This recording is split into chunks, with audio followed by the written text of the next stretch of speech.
आप सबको बहुत बहुत सुप्रभात। आप सबका एपीजे क्लासेस में स्वागत है। हम सबको पता, हम सब फिजिक्स पढ़ रहे हैं। विद्युत धारा का तापी नहीं, चुंबकीय प्रभाव। हमने चुंबक पढ़ लिया था, चुंबक क्या होते हैं, चुंबक कितने प्रकार के होते हैं, चुंबक के कितने ध्रुव होते हैं, ये सारी बातें हमने कर लिया है। चुंबक के गुण भी हमने पढ़ा था। एक बार हम पुनः रिवाइज करवा दे रहे हैं, चुंबक के गुण क्या होते हैं। इसके बाद हम पढ़ेंगे चुंबकीय क्षेत्र और चुंबकीय बल रेखाएं। यानी इस चैप्टर से जितने भी टॉपिक हो सकते हैं उन सारे टॉपिक को डिटेल में हम पढ़ेंगे। इससे पहले हमने आपको बताया था चुंबक क्या होता है, चुंबकत्व क्या होता है, चुंबक के प्रकार क्या होता है, चुंबक के ध्रुव क्या होते हैं, उत्तरी ध्रुव किसे कहा जाता है, दक्षिणी ध्रुव किसे कहते हैं, चुंबक के चुंबकीय अक्ष क्या होता है, चुंबक के दोनों ध्रुवों को मिलाने वाली रेखा को चुंबकीय अक्ष कहा जाता है। ये सारी बातें हमने कर लिया था। चुंबक के गुण भी हमने पढ़ा था। तो एक बार पुनः हम आपको रिवाइज करा दे रहे हैं चुंबक के गुण क्या होता है। अब वैसे हम इससे पहले जितने भी लेक्चर पढ़ाए, चाहे वो विद्युत धारा का तापी प्रवाह रहा हो, चाहे विद्युत धारा रहा हो, चाहे कुछ भी रहे, हम लिख करके पढ़ाते थे। लेकिन थोड़ा अब समय का अभाव होने के कारण ज़्यादा थोड़ा जल्दी में पूरा करना है, इसलिए अब हम लिख करके नहीं, आपको बुक के ही थ्रू पढ़ा रहे हैं। लेकिन आपको जैसे पहले समझाते थे अब वैसे ही रहेगा, ठीक है। चलिए बिना समय को बर्बाद करते हम लोग शुरू करते हैं आगे। एक बार फिर से देख लेते हैं चुंबक के गुण।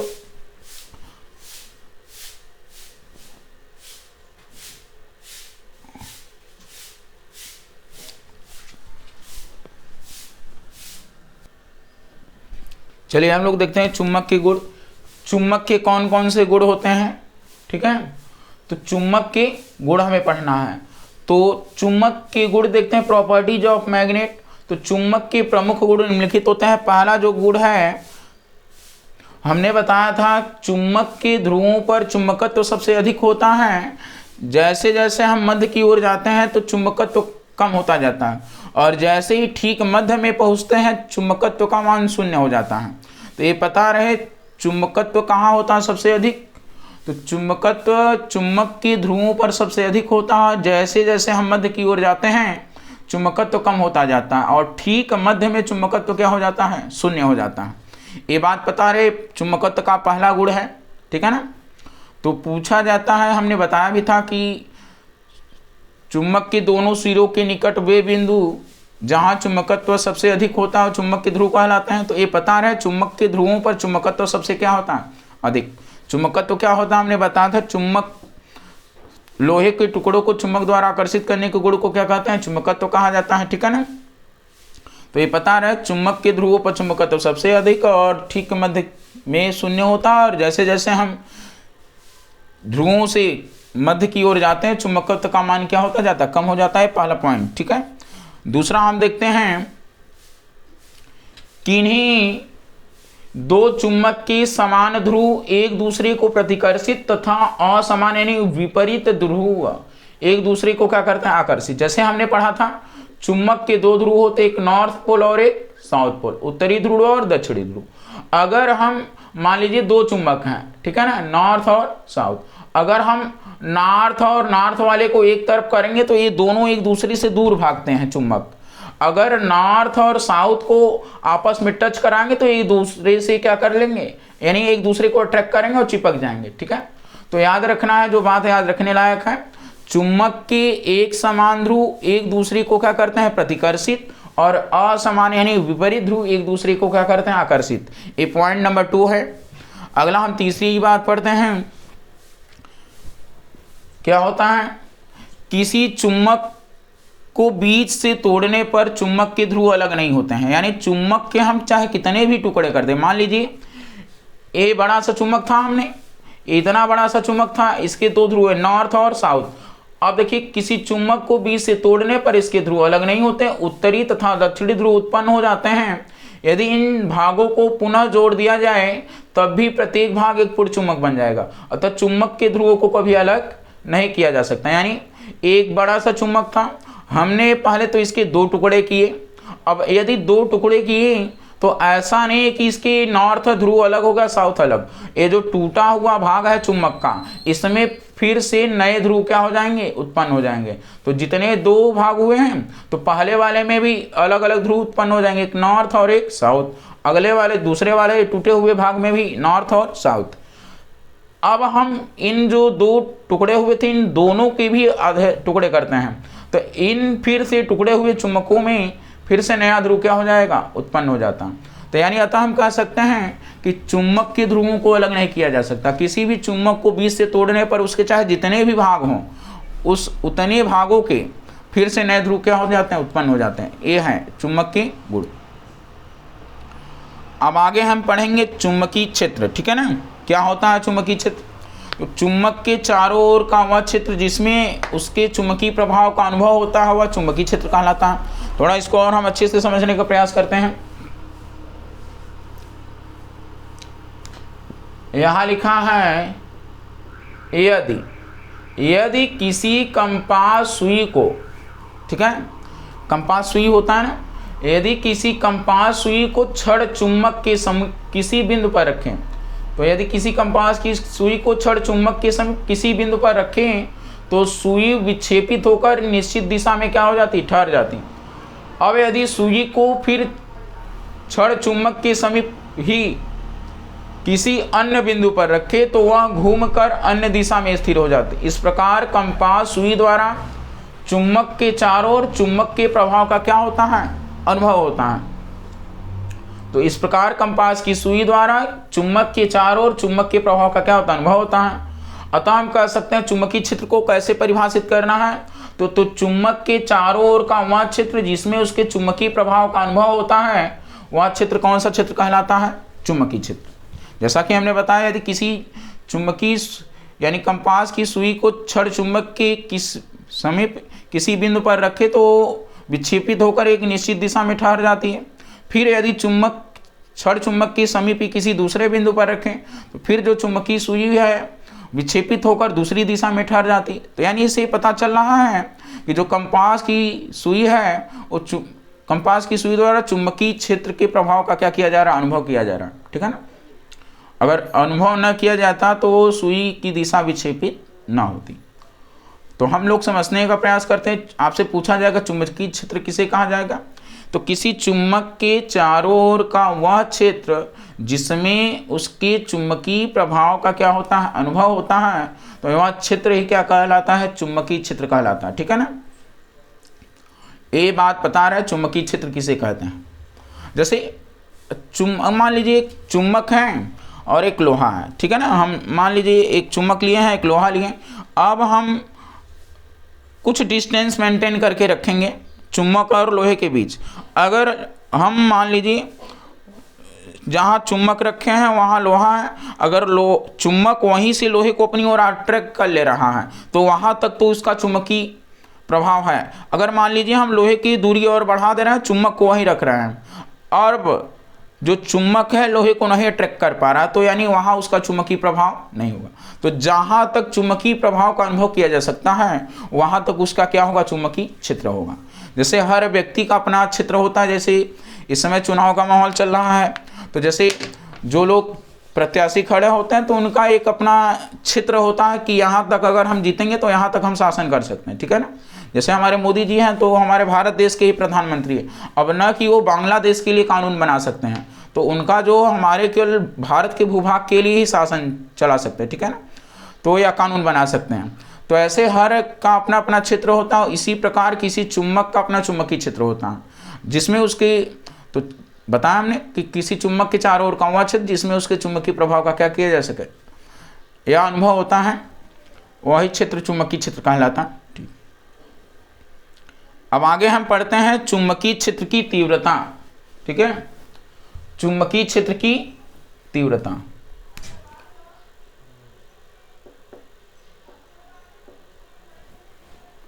चुम्बकीय क्षेत्र की तीव्रता। अब देखिए इंटेंसिटी ऑफ मैग्नेटिक फील्ड, किसी स्थान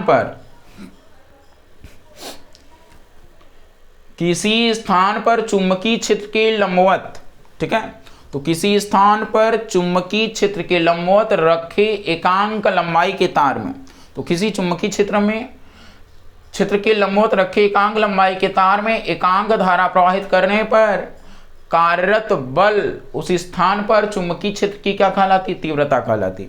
तो किसी चुम्बकीय क्षेत्र के लंबवत रखे एकांक लंबाई के तार में एकांक धारा प्रवाहित करने पर कार्यरत बल उस स्थान पर क्या कहलाता? चुंबकीय क्षेत्र की तीव्रता कहलाती। चुंबकीय क्षेत्र की तीव्रता एक सदिश राशि है, तो ये भी पता रहे चुंबकीय क्षेत्र की तीव्रता क्या है? एक सदिश राशि है। इसका मात्रक न्यूटन पर एम्पियर मीटर या वेबर पर मीटर स्क्वायर होता है। न्यूटन पर एम्पियर मीटर या वेबर पर मीटर स्क्वायर होता है।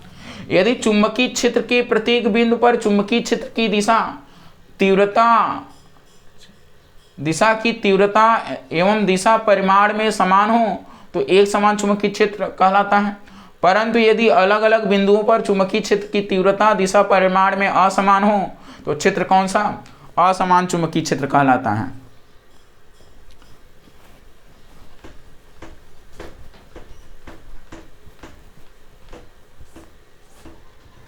ठीक है, तो क्या कह रहा है? चुंबकीय किसी स्थान पर चुंबकीय क्षेत्र के लंबवत रखे एकांक लंबाई के तार में एकांक धारा प्रवाहित करने पर कार्यरत बल उस स्थान पर चुंबकीय क्षेत्र की क्या कहलाती? तीव्रता कहलाती। तो आपको पता है चुंबकीय क्षेत्र की तीव्रता किसे कहा जाता है? तो किसी स्थान पर चुंबकीय क्षेत्र के लंबवत रखे एकांक लंबाई के तार में एकांक धारा प्रवाहित करने पर कार्यरत बल उस स्थान पर चुंबकीय क्षेत्र की तीव्रता कहलाती है। ये सदिश राशि, इसका मात्रक हमने बताया न्यूटन पर एम्पियर मीटर या वेबर पर मीटर स्क्वायर होता है। अब यदि चुंबकीय क्षेत्र के प्रत्येक बिंदु पर चुंबकीय क्षेत्र की दिशा की तीव्रता एवं दिशा परिमाण समान हो तो एक समान चुंबकीय क्षेत्र, परंतु यदि अलग अलग बिंदुओं पर चुंबकीय क्षेत्र की तीव्रता एवं दिशा परिमाण में असमान हो तो असमान चुंबकीय क्षेत्र। ठीक है ना। अब आगे हम जो पढ़ने जा रहे हैं चुंबकीय बल रेखाएं। ठीक है, कौन सी रेखाएं? चुंबकीय बल रेखाएं। ठीक है, तो देखते हैं हम लोग चुंबकीय बल रेखाएं क्या होती हैं, इससे सवाल भी पूछा जाएगा। तो किसी चुंबकीय क्षेत्र में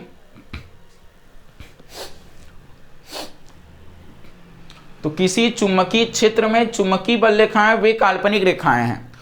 तो क्या कह रहा है? किसी चुंबकीय क्षेत्र में चुंबकीय बल रेखाएं वे काल्पनिक रेखाएं हैं जो उस स्थान में चुंबकीय क्षेत्र की दिशा को अविरत प्रदर्शित करती हैं, यानी कॉन्टिन्यूअस। तो किसी चुंबकीय क्षेत्र में चुंबकीय बल रेखाएं वे काल्पनिक रेखाएं हैं जो उस स्थान में चुंबकीय क्षेत्र की दिशा को अविरत क्या करती हैं? प्रदर्शित करती हैं। तथा इन रेखाओं के किसी बिंदु पर खींची गई स्पर्श रेखा उस बिंदु पर चुंबकीय क्षेत्र की दिशा को क्या करती है? प्रदर्शित करती है। ठीक है, ये बात बता रहे हैं। तो इन रेखाओं के किसी बिंदु पर खींची गई स्पर्श रेखा उस बिंदु पर चुंबकीय क्षेत्र की दिशा को क्या करती? प्रदर्शित करती है। तो किसी चुंबकीय क्षेत्र में चुंबकीय बल रेखाएं वे काल्पनिक रेखाएं हैं जो उस स्थान में चुंबकीय क्षेत्र की दिशा को अविरत क्या करती हैं? प्रदर्शित करती हैं। ठीक है ना, एक काल्पनिक रेखाएं होती हैं, वास्तविक नहीं। ठीक है, जैसे एक चुंबक था जिसके ध्रुव है नॉर्थ और साउथ। अब यहाँ से नॉर्थ से चुंबकीय बल रेखाएं निकलती हैं, नॉर्थ से होते हुए कहाँ प्रवेश करती हैं? साउथ। फिर ये तो बाहर की बात करेंगे तो चुंबकीय बल रेखाएं नॉर्थ से निकलती हैं साउथ में। अगर हम भीतर की बात करें, चुंबक के भीतर बल रेखाएं किधर से किधर? तो दक्षिण से उत्तर की ओर मिल जाती हैं पुनः आकर के। ठीक है ना, तो ये चुंबकीय बल रेखाएं खींची गई हैं। तो याद रहे किसी चुंबकीय क्षेत्र में चुंबकीय बल रेखाएं वे काल्पनिक रेखाएं हैं जो उस स्थान में चुंबकीय क्षेत्र की दिशा को अविरत प्रदर्शित करती हैं तथा इन रेखाओं के किसी बिंदु पर खींची गई स्पर्श रेखा चुंबकीय क्षेत्र की दिशा को क्या करती है? प्रदर्शित करती है। आगे ये आप लोग अच्छे से चित्र देख लीजिए। अगर चुंबकीय बल रेखाएं हमें ड्रा भी करना हो तो इस तरह से हम ड्रा करेंगे। पहले तो एक चुंबक बना लेंगे, ऐसे एक चुंबक बनाएंगे, फिर हम नॉर्थ से खींचेंगे, साउथ में प्रवेश करेंगे, फिर ए अंदर साउथ से होते हुए नॉर्थ की पर आ जाएंगे उसी बिंदु पर। ठीक है, आगे हम देखते हैं चुंबक के समीप बल रेखाएं चुंबक के चुंबकीय क्षेत्र के कारण होती हैं। तो किसी चुंबक के समीप चुंबकीय बल रेखाएं चुंबकीय क्षेत्र के कारण होती हैं तथा चुंबक से दूर बल रेखाएं पृथ्वी के चुंबकीय क्षेत्र के कारण होती है। ये पता रहे आपको, चुंबक के समीप चुंबकीय क्षेत्र चुंबकीय बल रेखाएं किसके कारण? चुंबकीय क्षेत्र के कारण। और चुंबक से दूर चुंबकीय बल रेखाएं किसके कारण? तो पृथ्वी के चुंबकीय क्षेत्र के कारण होती हैं। ठीक है, इन बल रेखाओं के बीच दो बिंदु ऐसे होते हैं जहां से कोई भी बल रेखा नहीं गुजरती। इन बिंदुओं को उदासीन बिंदु, तो यानी इन बल रेखाओं के बीच दो ऐसे बिंदु होते हैं जहां से कोई बल रेखा नहीं गुजरती है, तो इन बिंदुओं को कौन सा बिंदु कहते हैं? उदासीन बिंदु। उदासीन बिंदु पर चुंबक का चुंबकीय क्षेत्र तथा पृथ्वी का चुंबकीय क्षेत्र मान में बराबर व दिशा में विपरीत होते हैं। तो हमने बताया है ना, उदासीन बिंदु पर चुंबक का चुंबकीय क्षेत्र और पृथ्वी का चुंबकीय क्षेत्र मान में बराबर और दिशा में क्या होते हैं? विपरीत। अतः उदासीन बिंदु पर परिणामी चुंबकीय क्षेत्र क्या होगा? शून्य होगा। ठीक है, तो ये पता रहे आपको।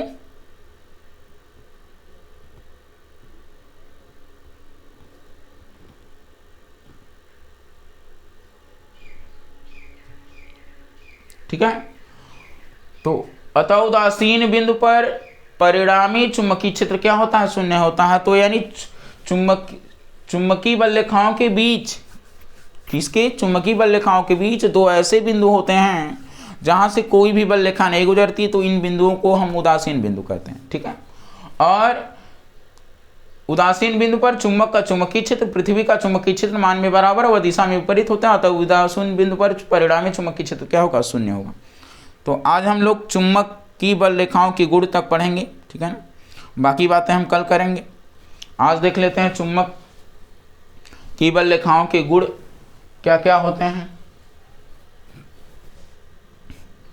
तो चुंबकीय बल रेखाओं के मुख्य गुण निम्नलिखित हैं। तो चुंबकीय बल रेखाएं सदैव चुंबक के उत्तरी ध्रुव से निकलती हैं तथा वक्र बनाती हुई चुंबक के दक्षिणी ध्रुव में क्या करती हैं? प्रवेश करती है। ये बात बता रहे हैं। तो चुंबकीय बल रेखाएं चुंबक के उत्तरी ध्रुव से निकलती हैं तथा वक्र बनाते हुए चुंबक के दक्षिणी ध्रुव में क्या करती हैं? प्रवेश करती हैं। और चुंबक के भीतर से होती हुई पुनः उत्तरी ध्रुव पर क्या हो जाएंगे? वापस आ जाएंगे। तो हमने बताया है जैसे चुंबक है, अब यहाँ से नॉर्थ, यहाँ साउथ, एक कोई चुंबकीय बल रेखा वक्र बनाते हुए दक्षिण में प्रवेश करी, फिर से चुंबक के भीतर से दक्षिण से होते हुए उत्तरी ध्रुव पर आकर मिल जाएगी। इस प्रकार चुंबक के बाहर बल रेखाओं की दिशा उत्तरी ध्रुव से दक्षिणी ध्रुव की ओर तथा चुंबक के अंदर दक्षिणी ध्रुव से उत्तरी ध्रुव की ओर। तो ये आपको पता रहे, चुंबक के बाहर चुंबकीय बल रेखाओं की दिशा उत्तर से दक्षिण की ओर, चुंबक के भीतर चुंबकीय बल रेखाओं की दिशा दक्षिण से उत्तर की ओर होती है। चुंबकीय बल रेखाएं बंद वक्र के रूप में चलती हैं। ठीक है, तो चुंबकीय बल रेखाएं हमेशा कौन सा वक्र बनाती हैं? बंद वक्र, खुला नहीं। चुंबकीय बल रेखाएं एक दूसरे को कभी नहीं काटती, क्योंकि एक बिंदु पर चुंबकीय क्षेत्र की दो दिशाएं संभव। ये प्रश्न आया भी है कि चुंबकीय बल रेखाएं एक दूसरे को प्रतिच्छेद क्यों नहीं करती है? प्रतिच्छेदन नहीं करती। तो चुंबकीय बल रेखाएं एक दूसरे को क्यों नहीं काटती? चुंबकीय बल रेखाएं एक दूसरे को कभी नहीं काटती, क्योंकि एक बिंदु पर चुंबकीय क्षेत्र की दो दिशाएं संभव नहीं होती। ठीक है ना, ये आपको एकदम पता रहे कि चुंबकीय बल, एक बिंदु पर दो चुंबकीय बल रेखाएं क्यों संभव? क्योंकि चुंबकीय बल रेखाएं एक दूसरे को कभी नहीं काटती, क्योंकि चुंबकीय क्षेत्र की दो दिशाएं संभव, एक बिंदु पर चुंबकीय क्षेत्र की दो दिशाएं संभव नहीं होती है। ठीक है ना, तो ये पता रहे चुंबकीय बल रेखाएं एक दूसरे को क्यों नहीं काटती हैं? क्योंकि एक बिंदु पर चुंबकीय क्षेत्र की दो दिशाएं संभव नहीं है। चुंबक के ध्रुवों के समीप, तो हमने बताया चुंबक के समीप चुंबकीय क्षेत्र के कारण चुंबकीय बल रेखा उत्पन्न होती हैं। तो चुंबक के समीप चुंबक के ध्रुवों के समीप जहाँ चुंबकीय क्षेत्र प्रबल होता है वहाँ चुंबकीय बल रेखाएं पास पास, तथा चुंबक यानी ध्रुव से दूर जाने पर चुंबकीय क्षेत्र की प्रबलता घटती जाती है, वहाँ चुंबकीय बल रेखाएं परस्पर क्या होती जाती? दूर हो जाती हैं। एक समान चुंबकीय क्षेत्र में बल रेखाएं परस्पर समांतर व समान दूरियों पर होती।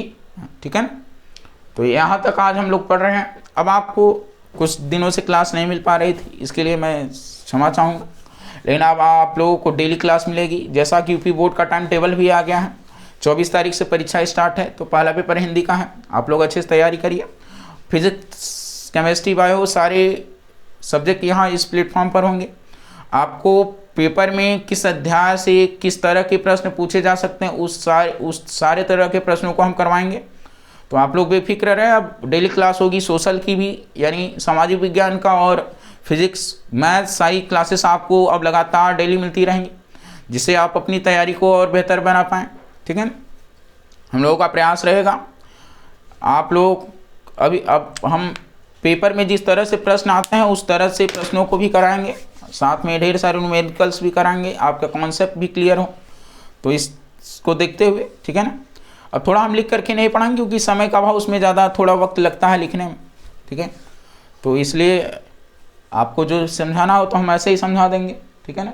तो ये आपको चुंबकीय बल रेखाओं के गुण पता रहे। चुंबकीय क्षेत्र में, एक समान चुंबकीय क्षेत्र में बल रेखाएं परस्पर समांतर व समान दूरियों पर होती हैं। तो और जो बातें ना समझ में आया करें आप लोग ज़रूर कमेंट करा करिए, लाइक करिए, शेयर करिए, और जो लोग अभी तक सब्सक्राइब नहीं हो ज़रूर सब्सक्राइब करें। बस यही हमारे लिए बहुत है, ठीक है ना। तो आप लोगों को अच्छा लगा करे तो ज़रूर कमेंट करें कि हमें समझ में आया, जिससे हमें भी पता चले कि हम अपनी बातों को समझा पा रहे हैं, ठीक है। और जो बातें नहीं आएंगी बताइएगा, ठीक है। तो आज हम लोग यहीं तक, धन्यवाद आप सबको।